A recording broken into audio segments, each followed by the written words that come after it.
Hi, my name is Greg Matthews with Sierra Pacific Windows, and today we're going to be removing the urban casement sash, which is the same technique you would use on the Aspen casement sash.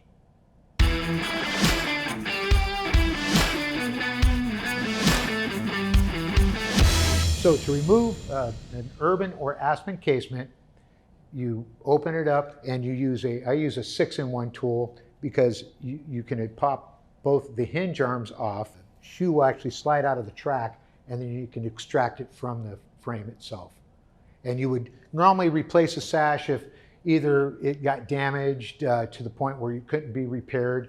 If it just happened to be glass, you can replace the glass in these, but this is for a total replacement is when you would remove the sash, or a painter would remove it to take it and finish it, that type of thing. But that's all you need is a simple tool like that to pry the different stud brackets and hinge arms off of the sash itself or the frame. So to remove a sash, whether it's an urban or an Aspen casement, first thing you do is unlock the casement.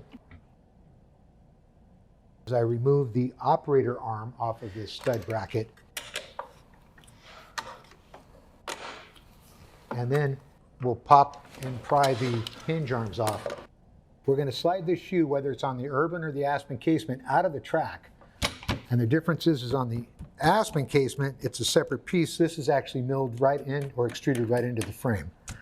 So you pop that out and then pull it inside of the house.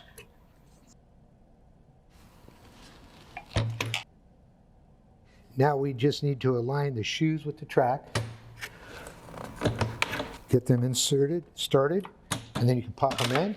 Bring your hinge arms on the top and the bottom onto your operator arm, and you're ready to go. Thank you for watching our video, and for additional information and resources, please visit our website.